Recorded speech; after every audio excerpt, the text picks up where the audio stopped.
Alright, so I'm probably going to upload this in a couple of weeks. I'm recording it now just because it's easier to keep track of things this way, I guess. But let's go ahead and talk about things. There's a ton of, well, I guess a handful of non-anime stuff. We've got Vertigo, an Alfred Hitchcock masterpiece, which I watched. It was good. I guess those are anime. And then I've got a Bayonetta 2, which I got because I kind of respected the fact they were including Bayonetta 1. And I thought I'd give it a play myself. It was apparently worthy enough to get a sequel, and it had some controversy come up about it, although I don't necessarily trust the source of those controversies. I'll talk about that in a bit. For now, let's just get into this anime. Especially since this box right here is a particularly notable entry. Oops, and it's sliding out. There we go. Why don't we turn this pile upside down and just go in this order? So, first of all, we got Otorimonogatari, which I'm not entirely sure what that means. It is about, Nautico again. I think that's her name. So we got the basic contents here.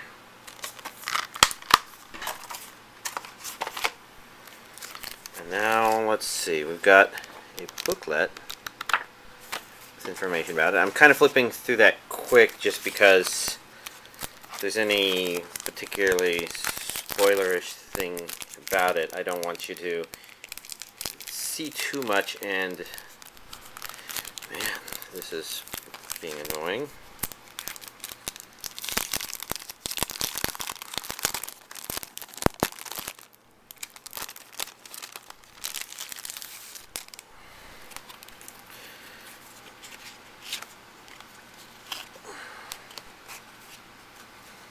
Guess I don't want to go through these too slow. Again, for the same reason that I already stated. Normally, I guess I let us look at them a bit more closely and thoroughly.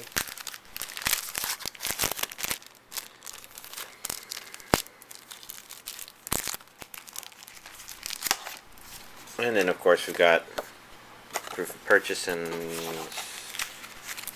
mail-in thing. We have a letter to Momo, which I think might have been scheduled to come out for a while, but maybe got delayed. We got the Blu-ray disc there, the DVD there, and then we've got inserts for the three goblins, I guess is the terminology they used in the English dub. And this has advertisements for some of these other things. Not all of these are anime, but I'm not sure about that or that. From Up on Poppy Hill is obviously The Secret of The Secret of Kells is definitely not. But overall, it's a good thing to know that there's a company bringing in other animations. So you saw Ghost in the Shell Arise at Borders 1 and 2. This is two Blu-rays. Is this Blu-ray? Region A. The thing that's notable about these is they're actually English dubbed. So Funimation has been officially importing the Japanese Blu-ray releases, but because they're a little bit behind on those releases, I import them straight from Japan since I can just watch them that way. But I haven't done that, and here we go. We're already at DVD Blu-ray version of Border 1. This booklet I don't want to look at too thoroughly. And then here's Border 2. Did I look at the back of this one? So there's good artwork.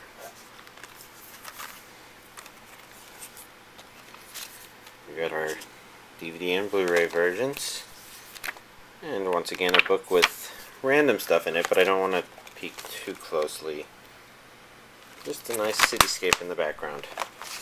Okay, well that's nice to know. I was almost thinking this would be a much cheaper little thing. Next up we got Fairy Tail Set 13.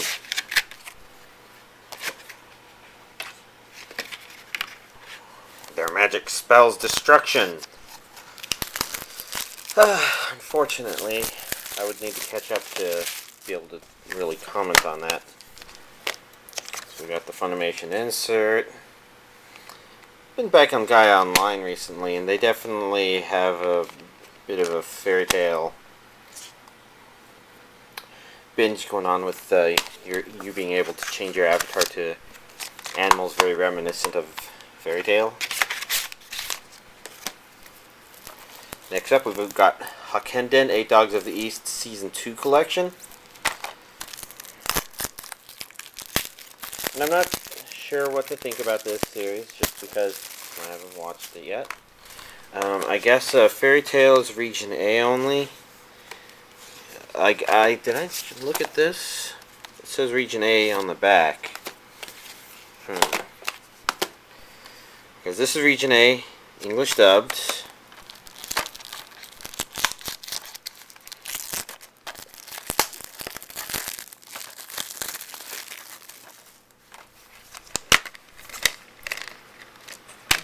Pretty simple discs.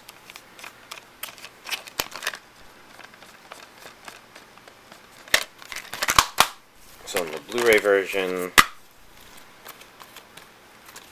I'd compare the disc art, but I don't think this is particularly notable disc art, I guess. Let's get the one from the bottom here, which is Dragon Ball Z Season 8, which I do believe means only one more before all of this is finally released on Blu-ray. And then I guess we'll see what happens next. Well, this is not opening. Come on. There we go. Just need to get it started.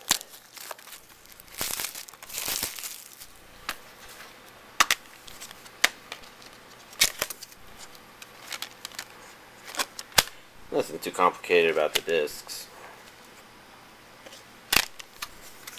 This goes to episode 253, so 220 to 253 means 54 minus 20 is 44, so yeah, it gets pretty close to 92 in the next one, so pretty good chance that they are finishing it up with one more. And I decided to save this for last because this is Hellsing Ultimate episodes 9 and 10. In other words, that nice fancy set that Funimation released to hold episodes 1 through 8 is now officially obsolete. Although at the time, since all 10 episodes had been released in Japan, it was pretty official to say that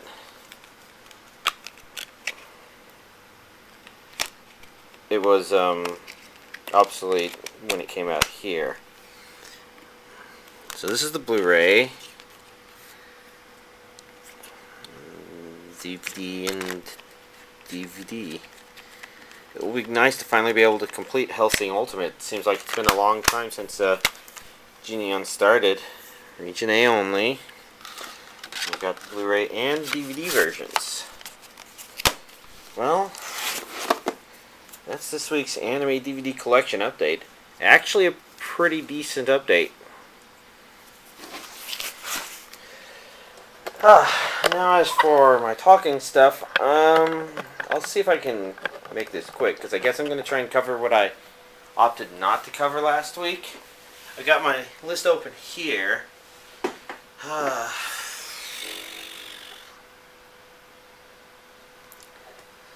guess I'm noticing that I think I talked about One Piece. I don't remember if I talked about Rose and Maiden. So today's the 28th. I might have talked about Rose and Maiden, Dragon Ball Z Movie 14. I guess I kind of remember that. So then after that, I started watching Golden Time. Hard to say exactly what I think about it. And sometimes with a series like this, sometimes it depends on your compatibility with the series, I guess. And my biggest problem is I'm not a big fan of what I'm calling the main girl, i.e. the girl on the cover. There's some good drama, good backstory reveal. Yes, that's right. I did start talking about how I had watched the first episode, and she didn't strike me as a particularly notable person, but or somebody that I appreciated, rather. But as, it's still watchable, it's still interesting, nice drama, kind of. There's one thing I have a complaint about, but I kind of don't want to talk about that simply because it'd be pretty spoilerish. So what it basically comes down to is, well, I'll watch more. It's been okay, neat, here and there. But for some reason also kind of tricky to watch, although it might just be the bad timing of everything. Let's see. Naruto Shippuden started doing relevant stuff and might have gone into...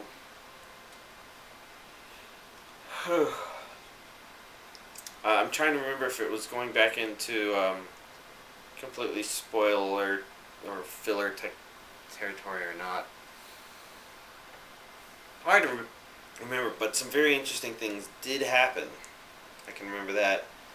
Let's see. Next up on the list, yeah, because I'm having to look at the list over there. I did watch the second volume of Kill la Kill, which came out last week. It's continuing to be entertaining. I'm still wanting to watch it some more and see what happens. For those of you who haven't seen it, I guess I can't really say too much about what happens, but it's been a fun series. Let's see. I'm having trouble...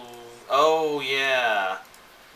I was having trouble reading the name of that series. So, Sunday Without God. Now, that one was a really interesting one to watch. It's not necessarily spectacular, but it does bring up discussions of anime such as Ergo Proxy and Cashier and Sins, this TV series. I'm not sure about the OVA. Mostly because there's depictions about dying worlds in them, but Sunday Without God, first of all, begins with a rather powerful description of the concept involved, which explains the name from the get-go, and that was very, very good way to get me started and curious. And then it's also kind of dealing with the same concept, but it's less about this gray, lifeless world, and more just about this colorful humanity going away sort of thing. At least that's kind of the general concepts, but at the same time, I'm not sure if that's all it's about. Part of the problem is it's not necessarily complete on its own so much as it's got a handful of small stories that it deals with, and if there's an overarching story there was nothing that developed in particular, but was maybe kind of bubbling below the surface, perhaps. So overall, I have to say, I really enjoyed watching that series. It was kind of beautiful in a weird way. Okay, next up, I watched Gargantia, the Verdurous. I guess I've never tried to pronounce that word. I watched Gargantia, and that one was actually really fun. I'm not sure if it's as fun as it gets to the end and the conclusion, but at that point, at worst, I would say it was kind of the average feeling. But the truth of the matter is, leading up to that, it kind of plays off one of those technological military state. Individual goes into a lower tech communal sort of thing, and it's really interesting to watch it because it feels like they aren't necessarily criticizing anything specific, so it doesn't feel like you're watching it and being lectured so much as the characters involved are exploring some of the ideas. And it's kind of interesting to watch just how bad they are at it, simply because they are at two extremes. And there are some things in there where I think, it'd be really easy to explain to that guy what he was saying, because they're just missing this kind of middle ground explanation. since I've described it that way, obviously this would be something where, they're a highly regulated, militarized state which focuses on the specific needs that the individual can contribute, and you can kind of explain to them how the unregulated stuff makes sense because they're all living their own lives. Because in their state, since the cost of living for an individual person isn't through the roof, they're playing a numbers game as opposed to a efficiency game. You could say a quantity versus quality, except that there's something to be said about sometimes the quality of quantity is the right thing. Like if you're trying to feed all the homeless people in the city, then you probably don't worry about buying the highest quality lobster dish and feeding every single one of them. You maybe want to do that, maybe even try to do that, but if you're talking about keeping them fed on a day-to-day basis, you're probably looking more at finding a quality that's okay enough that you can reproduce in mass quantities, because what you really need is to make sure all of them get fed and get enough to eat, or something like that. I'm not sure if that's necessarily a problem in some, but that's just sort of an analogy to kind of think about the idea. And so that's kind of why it's a neat anime. It's because it deals with, it's just got a lot of really neat things, especially in the very beginning, where it's like you kind of have a pretty good idea and guesses as to what's happening, what's going on, and what's going to happen because of that. And I don't know, it just feels neat. It was a very fun anime to watch. I rewatched all of A Certain Magical Index because Certain Magical Index 2 Part 1 came out last week. And I thought saying Scientific Railgun was funner. I definitely needed to rewatch Magical Index because I didn't remember mostly a lot of the later stuff. I remember the earlier stuff pretty well for some reason. But I guess that's generally how it is. Not a big fan of the Index-Toma relationship, just because Index is a little too bitey. But beyond that, I do like the Toma-Railgun interaction, mostly because Railgun kind of lives in her own world and thinks Toma's a part of that world. In certain ways he should be, but in other ways he's not. His unluckiness, I suppose, has a lot to do with that. And so their interactions are a lot more interesting. And then, of course, there's the story arc that A Certain Magical Index and A Certain Scientific Railgun tell, and the way A Certain Scientific Railgun told it was definitely a lot better. It wasn't bad in Magical Index, it was just spectacular in Scientific Railgun. Okay, and then I go into Magical Index 2, and so far it's hard to say for certain what I think about it. It feels like there's been a lot more story arcs in only half the series than there was in the first one. Because I can't help but feel like far more of the bad guys turned out to be women this time around. And I kind of noticed this because I was thinking, oh man, if somebody had to stick up their ass and they tried to watch this, they might just call it misogynistic, because for once there's a bunch of women who are bad guys, when in most series every single bad guy is almost every single bad guy is a guy. And there's definitely not been very productive internet arguments around that, where yeah, I just noticed that, and I hate the fact that I noticed that, because I'd rather not notice something like that. I'd rather have it be brought to my attention if somebody watched it, but hasn't happened. So far, it's okay. I'm curious what happens in the second half, but it kind of makes me miss Railgun, the series, Scientific Railgun. So, next up, I watched Otorimonogatari, and more good stuff. I swear, whoever it is that's working on that, their goal in life is to just kind of leave you completely off balance always watching it, where you never quite have a good idea of what's going to happen per se. And I'd elaborate, but I'd have to really spoil it, and this deep into Monogatari, it's kind of very spoilerific. I'm trying to think if there was anything particularly fan servicey about this one, because I generally don't look for it, but sometimes, it's so blatant that you can't ignore it. Like, the very first scene in Bakemonogatari is a girl's skirt being flipped up by Wind. I think Hanekawa's, is that her name? Tsubasa? And then, of course, in Nisei Monogatari, you have things such as the toothbrush scene and Shinobu in the bath, things like that. You don't not notice those, and then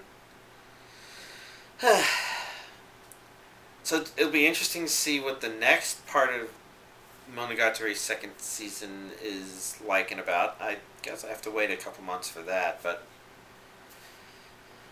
that's just the way it works. So then the next thing I watched was Time of Eve, the movie version that Kickstarter that came out. And I have a couple of complaints with the concept, but they're very minor ones. And overall, they're the sort of thing where you're like, you should just ignore it. Like, I was watching and I was thinking, okay, so in this cafe you have androids that you can't really tell are not human, and you're supposed to treat humans and androids the same, essentially. I mean, it's really robots, humans and robots, because not all of them are completely android, but it's hard to say what I thought watching it in the movie format. It does make me want to explore the OVA format. But my thought is, if they're really that much like us under the covers, that's simultaneously neat, but at the same time, it kind of feels less likely that you would be able to have some sort of monolithic corporation kind of keeping things. And I think there's an element of that that's supposed to make it feel magical, but unfortunately, I kind of watched it noticing more of the Isaac Asimov references, mostly rules of robotics sort of stuff. And since I've read all of that stuff before, I actually did read things at one point in the past, I guess you could say that's more along the lines of what I kind of expect when those things come up, but those seem to be a bit less about this and more about not being such a tight-ass about society, I guess. And I'm not sure if that's something that I really need to be told. I don't know. I'm kind of... I mentioned there were a couple things, and there's one of those things which is just the disconnect, but then there's the other that would be, wouldn't we really need to be able to buy a robot like that? Not just to have a slave or anything like that, but to be able to say, oh my gosh, with the money I have and I make, I can actually help create another sentient life form on this planet. It's kind of neat, sort of like having a child, except I imagine that's a bit more of a biological, magical process. Not magical per se, but feeling-wise. I don't know. It's an interesting movie. That's for certain. And then I watched the two specials on it, Pale Cocoon and Aquatic Language. That didn't help me at all. It's got a really weird Japanese name. Compared to Aquatic Language, which is two English words that I know. So, they were interesting. It was kind of hard to grasp a lot of the visuals in Pale Cocoon, but I think that was intentional. And I think I had heard that Aquatic Language was a kind of conceptual prequel, a spiritual prequel to Time of Eve, and it definitely seemed that way. Although there's a part of me that is right now trying to remember what I grasped having watched it. That one's much shorter at only 10 minutes. Pale Cocoon is 20, 30, something like that. Good watches. Finally, I just finished watching the Zombieland DVD. I was kind of interested in the concept. Watching it, I'm trying to decide, because it was really hard for me to put into words exactly what I felt watching it. Definitely felt like there wasn't as much budget in there as I'm used to seeing. You can think of it sort of like you watch what is supposedly low-budget anime, and then you put on a low-budget hentai, and you're like, Jesus Christ. Somebody had very little budget to work with. Or more likely, when it comes to pornographic material, they don't put as much, they don't need to put as much effort into it because people aren't looking at the details too closely, I guess. And I kind of mentioned that with Zombulance because I think there was a lot of really neat ideas, concepts, and interactions that happened there. But at the same time, I could definitely feel that the series suffered a bit from some production weaknesses. I think there's a really good example in the first episode where our main character, the girl with the glasses and the special eyes, she's following the two mysterious boys, of course, and when she sees them do something weird, I think she makes a slight noise, then she gets up, then she walks towards them, and then she does a freak out instead of freaking out and being discovered like you would expect to have really happened. And there's little things like that peppered through it. You kind of can feel that they definitely didn't have as big of a budget and there were some mistakes made here and there. But overall, interesting concept. It kind of died early. So it's kind of like, in many ways, a polar opposite to Blood Lad, which I talked about last week as having a lot of concepts, but kind of running through them much faster than you would expect from the Shonen show. And this one,